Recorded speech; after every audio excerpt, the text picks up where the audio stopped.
Olá para você que nos acompanha no Super Esportes, no Portal AI e no Estado de Minas, e também nas plataformas digitais do Grupo Diários Associados. O nosso convidado de hoje para esse bate-papo é o diretor executivo do Atlético, Rodrigo Caetano, que vai falar dessa temporada cheia de desafios para o Atlético e dessa reta final do Brasileiro, já que ele assumiu o Atlético em janeiro, o futebol do Atlético em janeiro, tem a possibilidade ainda de ser campeão brasileiro. Então, a gente vai falar desse restante de temporada e dos projetos, o planejamento para a temporada 2021 do futebol brasileiro. Bom dia, Rodrigo. Para entrevistá-lo, eu tenho aqui o João Vitor Marques e o Túlio Kaiser, que são setoristas do Atlético no Super Esporte no estado de Minas. Prazer tê-lo conosco. Bom, primeiro, obrigado pelo convite, Bruno. Prazer falar contigo, com o João, com o Túlio também. É uma honra estar falando no canal do Super Esportes. Espero que a gente possa interagir principalmente com o nosso torcedor, né? Esse realmente é que movimenta o nosso clube e espero que nesse nosso bate-papo eles tenham uma ideia daquilo que a gente está planejando para a temporada 2021. Apesar de 2020 ainda não ter se encerrado, ainda temos aspirações, como tu mesmo disseste, mas comunicar com o torcedor de forma clara sempre é o nosso objetivo. E obrigado pela oportunidade que vocês estão me dando. Rodrigo, como primeira pergunta, falar um pouquinho do seu passado. Você já tem aí 50 anos, uma experiência longa no futebol, embora seja um executivo muito jovem, né? Mas tem uma larga experiência no futebol, na gestão. Ao longo desse trabalho seu em clubes de ponta, você teve que conciliar uma gestão muito austera com desempenho. O seu currículo é cheio de títulos, cheio de cumprimento de metas, como acessos em grandes clubes como o Vasco, no Grêmio. E no Atlético existe um modelo de gestão que tem esses parceiros que municiam o clube com muitos reforços, tem um investimento financeiro alto. Paralelamente, o clube tem também dificuldades financeiras, né? Trabalha já desde a gestão do Sete Câmara com muita austeridade, passou a investir no último ano da gestão dele. E eu queria saber de você, nesse trabalho no Atlético, em que é preciso conciliar conquistas, tem muitos desafios importantes, né, de peso, em que vem o investimento de parceiros, mas que o Atlético, ao mesmo tempo, vive também dificuldades financeiras, tanto que conviveu com atraso de salário. Como tornar o clube mais sustentável, sem depender tanto desses parceiros para caminhar com as próprias pernas? Que trabalho que você vislumbra tendo esse paralelo, né? Um clube que é austero, que precisa trabalhar, fechar as contas para pagar os salários, e, ao mesmo tempo, tem um investimento grande. E muita gente até não entende por que atrasa salário, sendo que o investimento é tão alto em reforços. Bom, o Bruno colocou bem, realmente é um desafio, né? Eu posso te falar que dentre as experiências que tive, eu aqui, pelo pouco tempo, né, são apenas 25 dias aqui, mas se assemelha muito a um modelo parecido com o que eu tive lá no Fluminense, que também tinha, né, um parceiro investidor voltado justamente para fortalecer a equipe e não, em tese, para a questão da gestão do clube. Aqui é um pouco diferente, tá? Porque os parceiros, os investidores, e eles preferem até a palavra colaborador, porque o investidor, ele coloca o recurso e depois tem um retorno financeiro disso. Não é o caso do Galo, é diferente. Eles realmente colaboram sem qualquer tipo de ganho financeiro na operação. Mas eles exigem muito que o clube também caminhe suas próprias pernas no que diz respeito à questão da operação do negócio, né? Com a operação do clube. E hoje a gente trabalha, nós temos um CEO, que é o Plínio Signorini, e que vem realmente estabelecendo as metas, as diretrizes desse órgão colegiado, juntamente com o presidente Sérgio Coelho, para que justamente no futuro breve, tem que ser breve isso, o Galo alcance esse equilíbrio, ou seja, tenha por parte desses colaboradores a capacidade do investimento, mas que consiga se autossustentar com uma folha de pagamento de atletas e funcionários. Para que isso seja possível, obviamente, nós temos que gerar geração de receitas extraordinárias, que nada mais é do que termos também receita com venda de atletas, e eu espero que a gente consiga isso, retomar isso aqui no Galo, porque não é só aqui, todo e qualquer grande clube necessita disso. E reduzir custo, não tem outra forma, mas realmente é difícil, né, para o torcedor comum entender que não é o mesmo dinheiro, né? A verdade é essa. Então, cabe a nós, gestores do clube, tentarmos equilibrar isso, e é isso que a gente vai tentar fazer ao longo desse período que eu aqui estiver. Por favor, João, pode fazer a primeira pergunta. Oi, Túlio, Bruno, Rodrigo, um prazer te receber aqui. Muito bom ter um espaço maior para conversar um pouco sobre o Atlético, né, de 2020, já em 2021, e das próximas temporadas que vem por aí. Rodrigo, você mesmo disse que está no Atlético só há 25 dias e na sua primeira entrevista como diretor de futebol do clube, você afirmou, olha, esse primeiro momento aqui é de atrapalhar menos, de entender os processos e fazer os diagnósticos. E a gente conversando com pessoas do clube e entendendo mais ou menos como tem sido o seu trabalho, percebemos justamente isso, né? Que você está num processo de diagnóstico. E eu quero saber de você, o que já foi diagnosticado? Essa é a primeira pergunta, e ainda nesse meio, assim, a gente vê que, por exemplo, o clube tem tentado reforçar o departamento de análise de mercado, de análise de desempenho, enfim. E algumas ações já foram feitas nesse sentido. Queria que você me contasse, então, o que já foi diagnosticado até aqui e quais que são os planos a curto prazo? O que você identifica como prioridade para mexer no departamento de futebol do Atlético?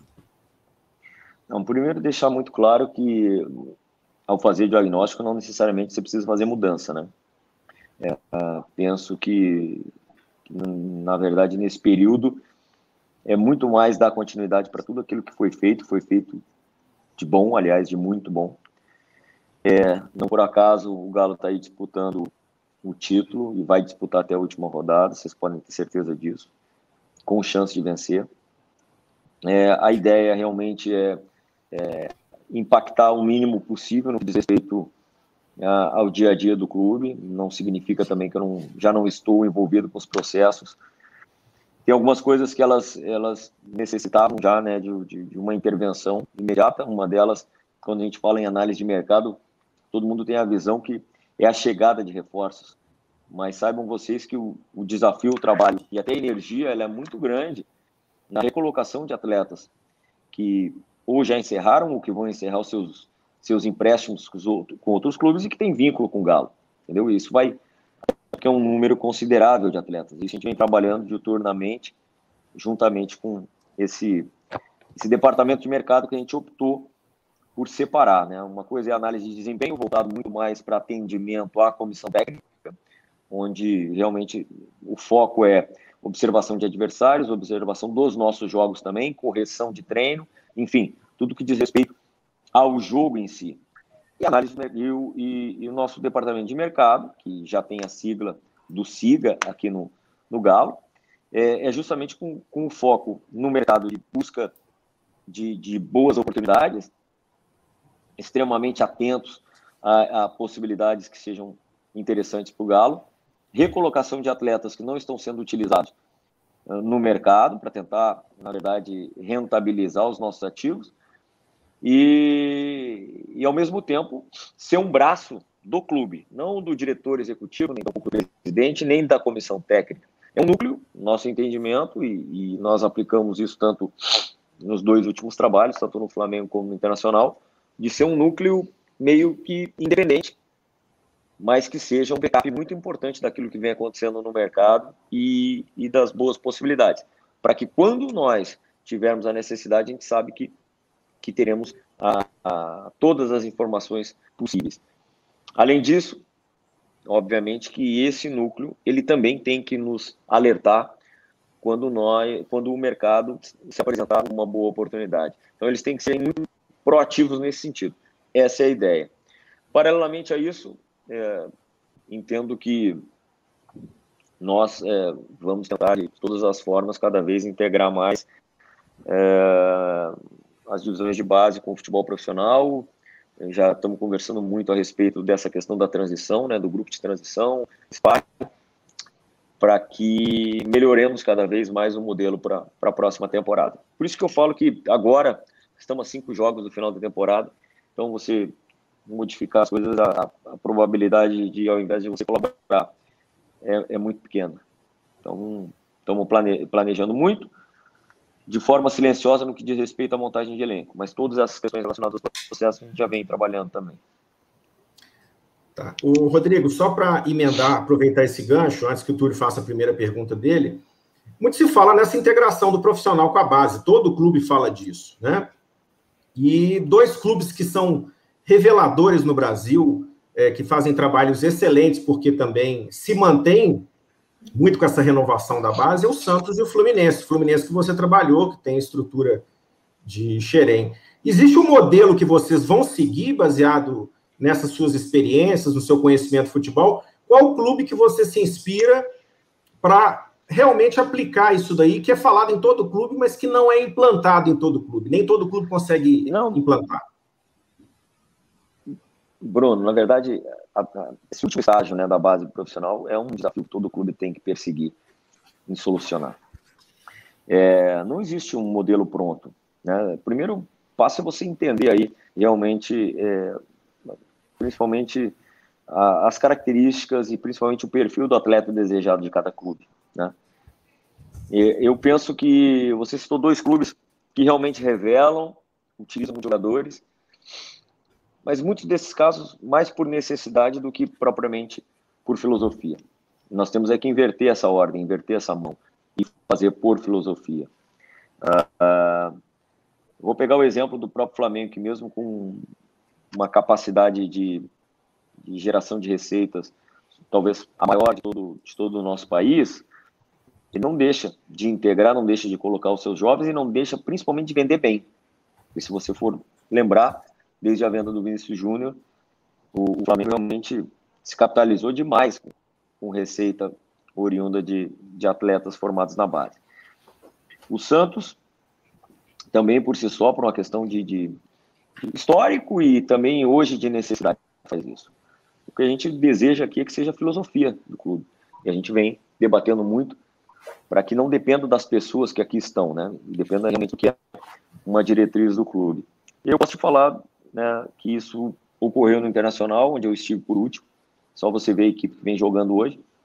Tem quase metade da equipe titular com jovens formados no clube, ou então que foram buscados ainda com idade, né, de juniores, como foi no ano passado o caso do Yuri Alberto. Então, é isso que a gente vai perseguir.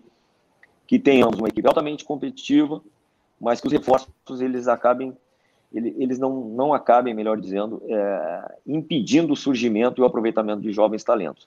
Nós vamos desenvolver a nossa fórmula aqui própria, encontrar a melhor solução para que essa transição seja um facilitador e não uma barreira intransponível para esses jovens formados, e tem certeza absoluta que o Galo tem de muito bom nível também nas categorias inferiores. Túlio, por favor. Rodrigo, bom dia, primeiramente. Você falou aí sobre aproveitamento da base, e o Campeonato Brasileiro acaba e o Mineiro começa logo na sequência, né? São poucos dias entre uma competição e outra. O Atlético acabou de ser campeão brasileiro sub-20, tem jogadores que se destacaram bastante nessa competição, que a torcida já está de olho neles, inclusive. Eu queria saber de vocês, qual que é o planejamento para o Mineiro? É usar esses jovens do sub-20 mais alguns jogadores do time de transição? Alguns jogadores desse elenco principal que está jogando o brasileiro vão ficar para o Mineiro? Como é que vai ser? Esses jogadores vão ter um período de folga ou férias? Então, Túlio, assim, a gente vem conversando muito com a comissão técnica, com o São Paulo e todo o seu staff, justamente nesse sentido. A ideia é essa mesmo, que a gente possa dar um descanso um pouco mais prolongado, né, porque não dá para falar em férias nesse ano. Um descanso prolongado para aqueles jogadores que tiveram maior minutagem no ano. Em tese, esses realmente, se nós não dermos essa parada, eles correm um risco muito grande, porque para que tenhamos uma temporada sem maiores riscos, né, a gente também tem que destreinar esses atletas para depois poder colocar carga neles novamente, né? Esse negócio de você emendar direto, a fisiologia comprova que não é a fórmula ideal. Então, o que vai depender muito é o nível de aproveitamento dos atletas ao longo do ano 2020/21. E iniciarmos realmente com esse pessoal, seja ele do sub-20, que estourou a idade, seja também de transição. É dali mais ou menos que a gente vai startar o campeonato estadual, mas também com jogadores do elenco profissional que não tiveram a minutagem elevada e que talvez seja no estadual que eles vão ter a condição de ter uma regularidade maior. A ideia é essa, partindo sempre, como eu disse, de dar um descanso para os jogadores que tiveram uma sequência forte, com a intenção de preservá-los e depois reiniciá-los com uma carga maior que permita eles suportarem aí o ano inteiro. Mas algum desses, só para finalizar, algum desses jogadores já estão definidos, que tiveram a minutagem baixa, ou vocês ainda não definiram? Não, na verdade nós temos as nossas informações, mas não é o momento de nós definirmos isso. Nós estamos numa reta final, onde a gente está na disputa de um título. Então, isso é o que eu tenho falado, que faz parte do nosso planejamento silencioso, ele é interno, e no momento certo vocês vão saber quem vai ser liberado para um descanso maior, quais aqueles que vão ter um descanso menor e reiniciar já para o estadual, mas tudo tem o seu momento, e esse momento atual hoje é pensar nos 5 jogos que faltam. Agora sim, João. Ô, Rodrigo, mudando um pouquinho de assunto, puxando novamente, né, mais especificamente para o elenco principal e para a relação com a comissão técnica, a gente até brinca na imprensa que desde o dia 1º de março de 2020, quando o São Paulo foi anunciado como técnico do Atlético, toda entrevista de quem quer que seja sempre tem o tema Sampaoli. Toda entrevista de alguém do Atlético, seja jogador, seja presidente, dirigente, enfim, todo mundo pergunta sobre o Sampaoli e eu queria te perguntar novamente sobre ele. Ficou uma impressão de que o Sampaoli, por ser um cara de reconhecimento mundial, por ser um cara muito, muito bom no que faz, que às vezes ele é considerado acima do bem e do mal. Isso ficou muito claro para a gente de fora, quando, por exemplo, o Sampaoli e parte da comissão técnica participaram de uma festa com aglomeração durante a pandemia, e aquilo gerou uma repercussão muito grande. Você ainda não estava no Atlético, claro, mas a falta de punição nesse momento, o presidente anterior e nem o presidente atual, ninguém puniu o Sampaoli ou a diretoria, enfim, por conta dessa situação. Então dá a impressão de que o São Paulo às vezes tem uma autonomia muito grande, que é difícil de bater de frente com ele. E você, hierarquicamente, está acima dele, né? Você comanda o departamento de futebol. Como é lidar com um personagem, com um treinador tão simbólico? Como que é, às vezes, precisar dar uma bronca, cobrar, discutir processos? Que tamanho tem esse desafio para você? Olha, João, quero te dizer que desde o meu primeiro dia aqui, a minha relação tem sido excelente. Não tive nenhum tipo de problema. Eu sei que o futebol é feito, às vezes, construído em cima de personagens, né? Então, às vezes, constrói-se aí imagens de técnicos, de dirigentes, de atletas, quando, na verdade, o atleta que é o grande protagonista, né? Já trabalhei com outros grandes treinadores e nunca precisei, de forma nenhuma, impor qualquer tipo de hierarquia. Não me preocupo absolutamente com isso, nada, zero disso. Me preocupo sim que o resultado final ele ocorra, seja ele no campo, seja ele fora do campo, que todas as pessoas compreendam que realmente o clube está acima de todos nós, que as pessoas passam e nós temos que olhar para trás e deixar algum legado para o clube. Esse é o meu desafio, né? E até o presente momento, minha ideia é colaborar, é ser realmente um facilitador da comissão técnica dos atletas. É nesse sentido. Não vim aqui para impor autoridade ou autoritarismo, pelo contrário, minha ideia é ser um facilitador. Por tudo isso que você disse do Sampaoli, ser um cara importante, um cara com trajetória, vencedor, ele sabe muito bem o papel dele, assim como eu sei o meu. Então, não acredito nesse modelo de imposição. Eu acredito no modelo de construção. Foi assim em todos os clubes por onde eu passei e trabalhei com vários treinadores dos mais diversos perfis e todos eles se tornaram grandes amigos. Inclusive, quando no Internacional tentaram construir aí um ruído entre o ex-treinador internacional Kudê comigo e como eu disse, o futebol é feito de alguns factoides, né, de alguns mitos que se constrói e que não traduzem a realidade. Tanto que até hoje a gente tem ótima relação. Ontem mesmo falamos por telefone, quase que semanalmente eu falo com o Kudê, que está lá no Celta, o que comprova que muito do que disse não é verdade. Mas eu volto a dizer, eu tenho que me preocupar com o que eu controlo. O que eu controlo, o que eu tento controlar é o bom ambiente aqui, é a boa relação entre as pessoas, são os processos. Eu não tenho a pretensão de controlar determinado tipo de informação, determinado tipo de boato. Isso aí foge do meu controle, que, portanto, ele não pode impactar no meu trabalho. E termino dizendo que até o presente momento eu tenho a melhor impressão do Sampaoli e de sua comissão técnica, e realmente ele é um treinador extremamente capacitado, competitivo, intenso, assim como eu sou também. Gosto de ganhar, vivo intensamente o jogo, o pré-jogo, o pós-jogo, e durante o período todo, como eu disse, eu tenho como missão ser um facilitador de todos esses agentes que transitam aqui no centro de treinamento, desde o mais humilde funcionário até a maior estrela da equipe. Por favor, Túlio. Rodrigo, recentemente a torcida fez alguns protestos em frente à sede do clube, em frente ao CT, protestos que incomodaram o Sampaoli. Nas redes sociais, alguns jogadores vêm sofrendo bastante com as cobranças, principalmente o Everson, que a esposa dele expôs alguns dos comentários violentos que ele vem recebendo em redes sociais. Tudo. Eu queria saber o que você tem achado do tom dessas cobranças, como tem sido essa conversa com os jogadores e com a comissão técnica do Sampaoli sobre essas cobranças do torcedor, porque ao mesmo tempo que existem cobranças por um futebol melhor, o time briga pelo título ainda. Então, eu queria que você fizesse uma avaliação dessas cobranças e essa relação dessa briga pelo título e esse tom de cobrança muito altas. Olha, assim, eu passei por outros clubes, realmente sempre existiu esse tipo de cobrança.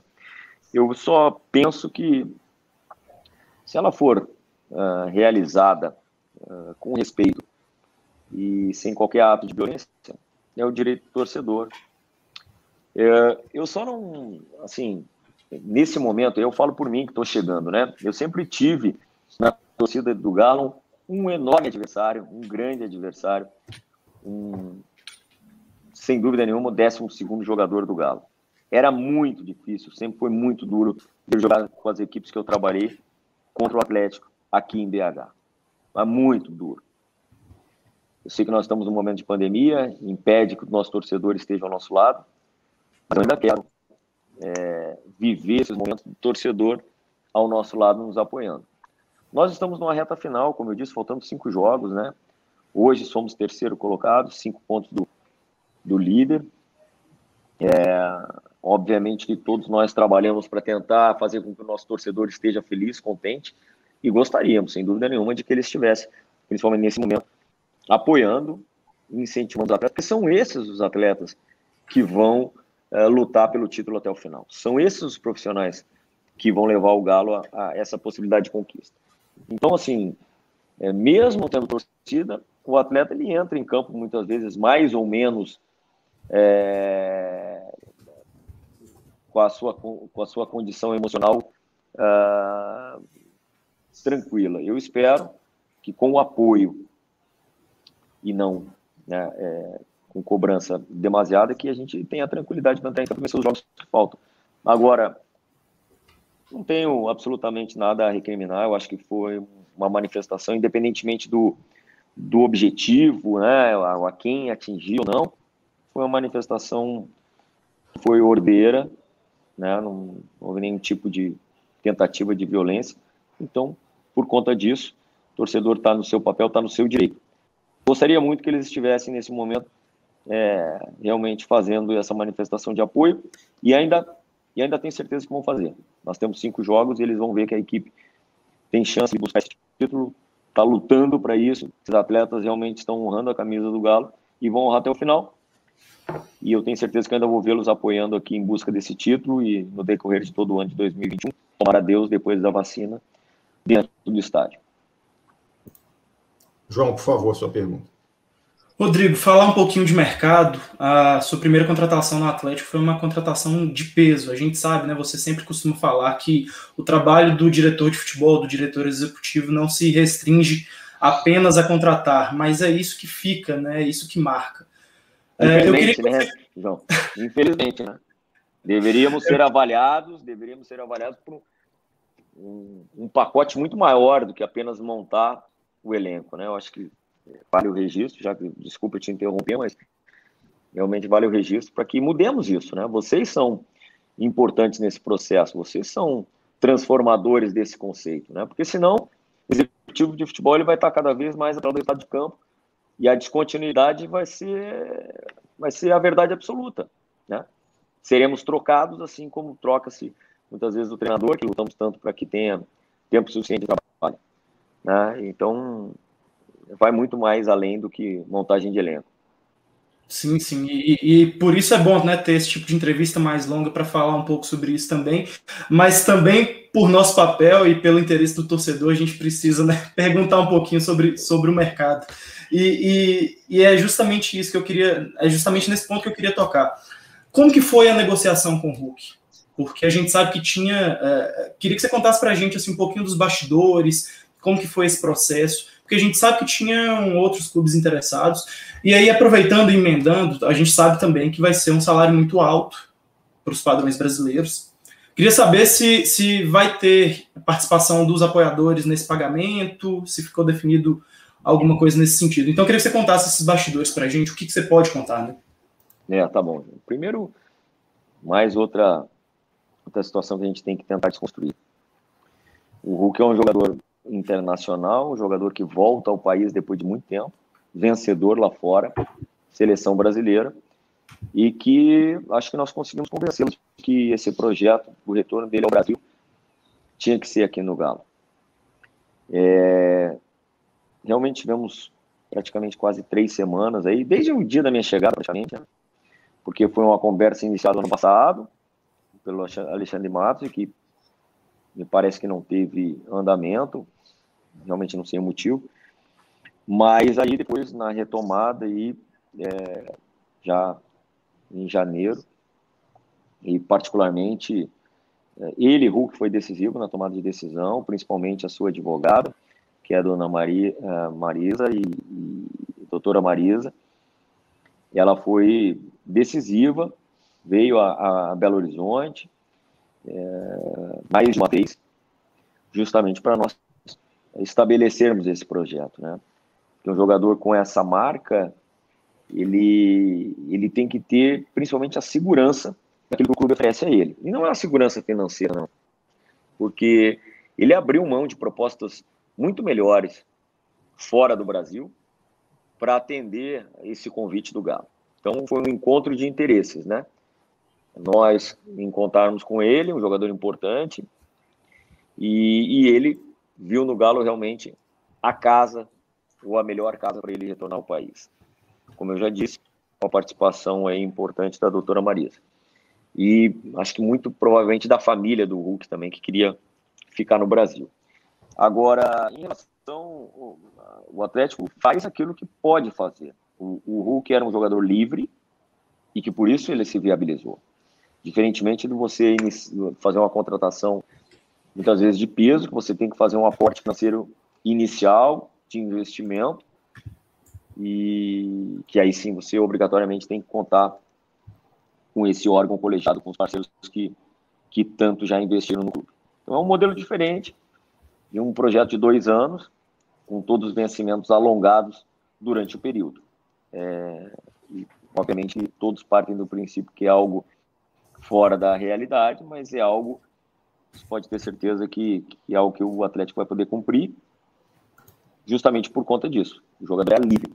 Em sendo livre, você tem que computar o todo da operação sem ter que botar um investimento inicial que realmente aí a coisa ia ficar inviável.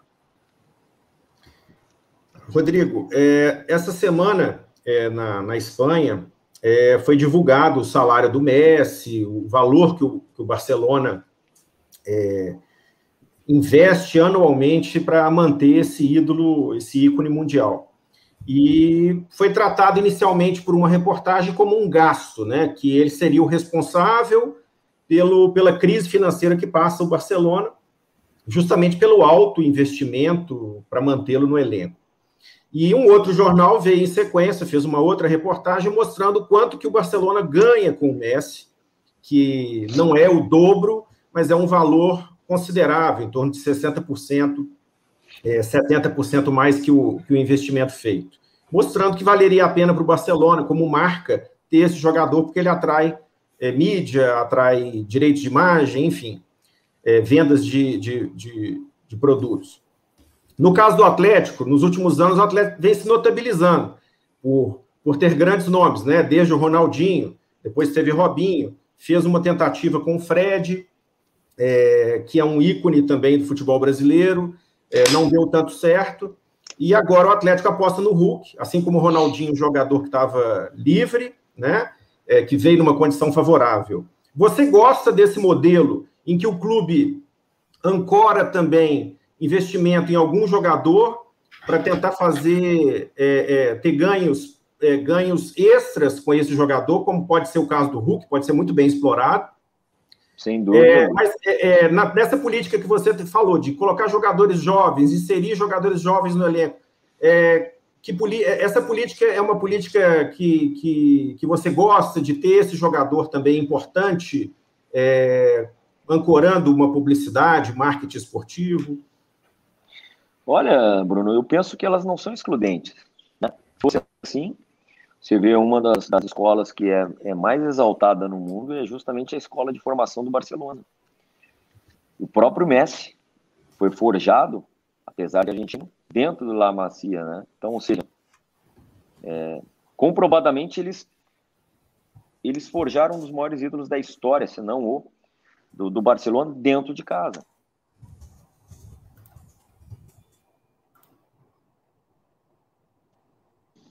Quantos outros passaram por lá de investimento? O próprio Ronaldinho e outros tantos, que foi antecessor, os dois Ronaldinhos, né, antecessores ao Messi. Então, quem sabe esses que passaram viabilizaram o surgimento do Messi. E por isso que eu vejo que não é excludente. Você tem que, na minha visão, se você tiver bons valores, jogadores consagrados, você, ao invés de prejudicar, você facilita o surgimento de jovens valores no clube. E se você puder rentabilizar isso no marketing, bom, esse realmente é um papel do departamento de marketing, de mídia do clube, e acho que até o presente momento eles estão de parabéns nesse pouco período que o Hulk está conosco, né? Na verdade, nem chegou ainda, chega essa semana, mas que está oficialmente contratado pelo Galo. Eu acho que eles estão trabalhando muito bem para justamente rentabilizar a chegada dele, por ser realmente um jogador de renome internacional. É dessa forma. Um clube não é feito só do departamento de futebol, ele é feito de vários departamentos que convergem para realmente para que o futebol seja forte. E fiquei muito satisfeito e feliz aí com aquilo que eu vi, né, do clube, principalmente nessa contratação específica do Hulk, né, da mobilização de todos os departamentos e da devida importância para a chegada dele. Ainda não terminou, né? Ele ainda chega essa semana para os exames médicos e para os treinamentos. E tenho certeza que naquilo que for possível a gente vai fazer para dar notoriedade e importância. E no mais, é como eu disse, utilizar a imagem dele, assim como de outros aqui que já estão, para dar a sustentação necessária para a afirmação e surgimento dos jovens valores no clube. Ok. Túlio, por favor. Ô, Rodrigo, o São Paulo já revelou algumas vezes em entrevistas que o Atlético sente a falta de um jogador mais experiente no meio-campo, precisa de um jogador a mais ali, segundo ele. Até no começo do Brasileiro mesmo, quando o Natan machucou, ele disse que não tinha um jogador para fazer aquela função. Recentemente surgiram notícias e que o Atlético negocia mesmo com o Nacho Fernandes. A gente queria saber qual é a real situação dessa negociação, se está avançada, se existe mesmo esse contato avançado com o jogador e a dificuldade é mesmo na negociação com o River. Bom, eu sei que é o teu papel perguntar, assim como o meu papel, e até a minha responsabilidade é só falar de negociação quando ela realmente estiver concretizada. Falou-se durante muito tempo dessa situação do Hulk, e isso andou 3 semanas, no dia que nós finalizamos, nesse mesmo dia, que a gente comunicou oficialmente a todos vocês e principalmente, obviamente, o nosso torcedor. Então não vai ser diferente nas demais. Ficar falando em tese, já vi muita coisa no futebol, de negociações estarem praticamente sacramentadas e às vezes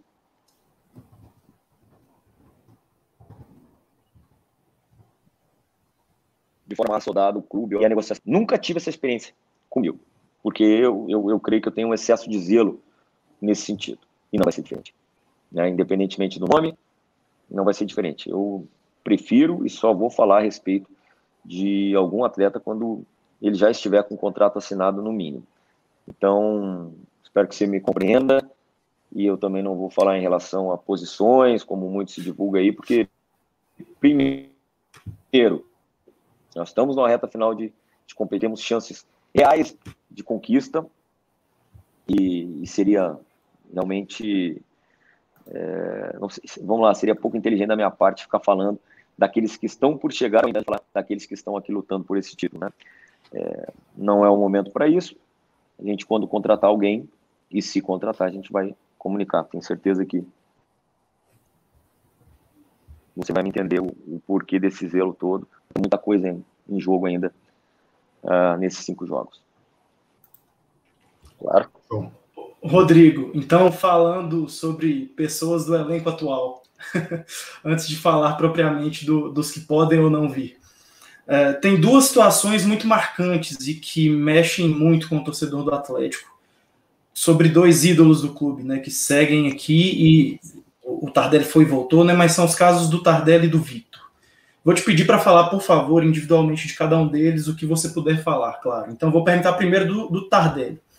O Tardelli, alguns dias atrás, movimentou as redes sociais por demonstrar certa insatisfação por meio de um comentário no Instagram, de que ele estaria muito bem fisicamente, não estaria sendo aproveitado por conta da decisão do treinador. E ele está numa reta final de contrato, acaba agora, né, com o fim do Brasileiro.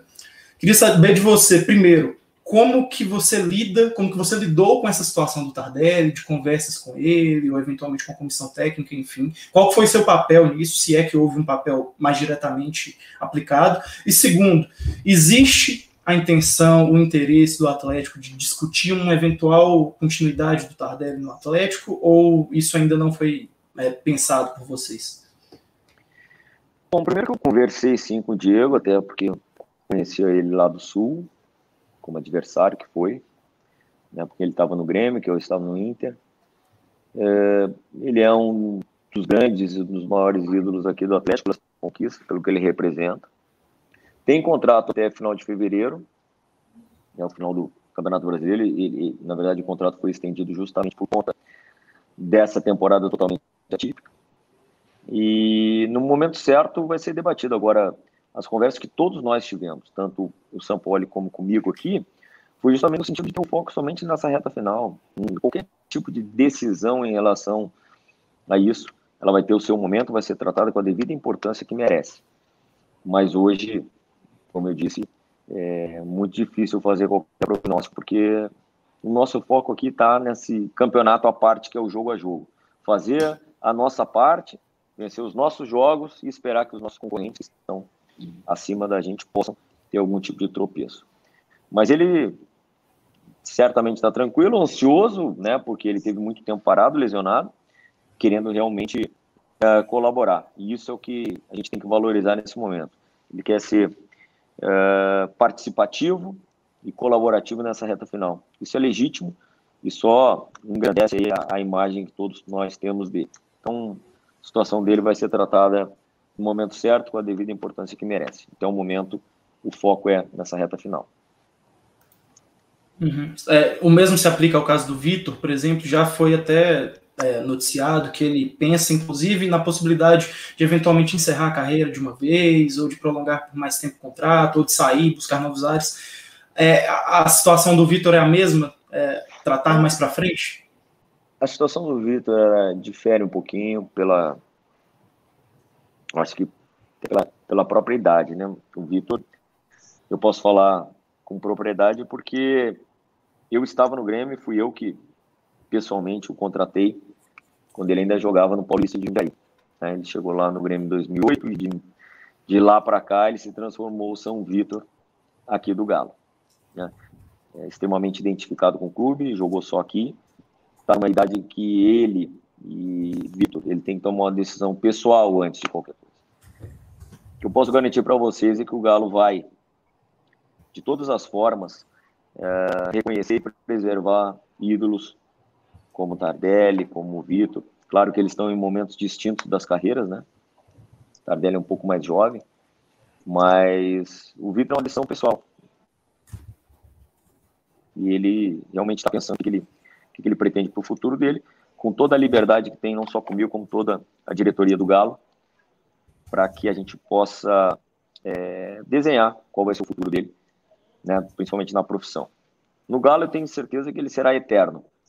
Só temos que ver de que forma se ele vai seguir jogando, não vai seguir jogando, o que ele pretende a nível de continuidade na carreira dele. Mas isso é uma decisão pessoal dele e também conversas que nós temos de forma privada. No momento que nós tivermos uma definição, comunicaremos a todos vocês com certeza. Rodrigo, a gente já está caminhando para o finalzinho. O Túlio vai fazer a última pergunta, por favor. Rodrigo, você falou no começo sobre observação dos jogadores que estão emprestados, para onde eles vão e tudo mais. Alguns jogadores, esse ano jovens, se destacaram, que foi o Matheus Mendes pelo CSA, o Guilherme Castilho pelo Confiança e o próprio Caleb, que está no time principal do Atlético. As situações do Caleb e do Castilho são de compra até o fim do Brasileiro. E a do Matheus Mendes, o contrato encerra no final do ano. A situação desses três, especificamente, tem alguma coisa avançada? E o Matheus já pode sair a qualquer momento por pré-contrato com outro clube, ele se destacou, e o Castilho e o Caleb são valores teoricamente baratos, de acordos feitos pelo clube, e que são jogadores que se destacaram no ano. Bom, eu posso adiantar que, tanto no caso do Caleb como do Castilho, a intenção é que permaneçam sim, que o clube hoje pretende fazer a aquisição deles e dar continuidade aqui. Caso algum deles não tenha espaço nesse primeiro momento, a gente vai tratar como grandes ativos, ou seja, se de repente tiverem que sair para um empréstimo, ter um pouco mais de experiência, seja antes ou pós-estadual, assim o faremos. Mas em relação à permanência dele no quadro de atletas do Galo, essa é a ideia. O Matheus, estamos conversando um pouquinho mais aprofundadamente com a comissão técnica para realmente tomar uma decisão que seja favorável ao Atlético, mas seja favorável ao atleta também, né? Não impedir que talvez ele progrida na carreira sem ter uma perspectiva aqui no Galo. No momento que a gente tiver a definição oficial, a gente também comunica a vocês. Rodrigo, eu queria agradecer muito a sua participação conosco, tá?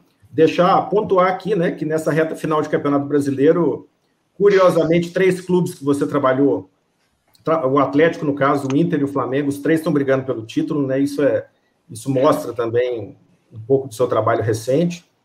E desejar sorte aí nessa sua trajetória no Atlético, né? A gente sente que você é uma pessoa muito séria, tem uma postura firme e equânime no trato com a imprensa, e isso é muito importante, deixar pontuar isso que é muito relevante. Agradecer a sua presença, agradecer a todo mundo que esteve conosco até o momento, ao João e o Túlio. Uma palavra final sua, por favor. Bom, Bruno, eu queria te agradecer aí, como eu disse no início, a oportunidade de estar falando com vocês, estar falando com o nosso torcedor, nosso sócio. Agradecer ao Túlio e ao João também. Vou estar sempre à disposição, vocês podem ter absoluta certeza que sempre à disposição para esclarecer qualquer dúvida, sempre com a intenção justamente de ser esclarecedor, né? Eu sei a importância do trabalho de vocês para comunicar com o nosso torcedor e peço que vocês compreendam que a gente também tem que ter a responsabilidade, né, de falar quando realmente tivermos algo concretizado. Esse tipo de constatação que você teve, realmente até ela é um negócio meio contraditório. Quero muito que o Galo chegue em primeiro, mas muito. Mas realmente olhar para trás e ver que os 2 clubes onde eu trabalhei durante os últimos 7 anos, e foram trabalhos ininterruptos, né? São quase 4 no Flamengo e 3 agora no Internacional praticamente. E acho que para um executivo já falando, né, João, daquilo que nós temos, ele não é um mero contratador, ele tem que ser muito mais do que isso. É quando você sai do clube e vê que a continuidade faz com que você tenha a possibilidade de conquistas, né? Pelos clubes com os quais eu passei, eu acho que consegui aproximar esses clubes de conquistas importantes. Em alguns eu consegui, agora no Internacional, eu espero que realmente nós tenhamos força suficiente para passá-los nessa reta final.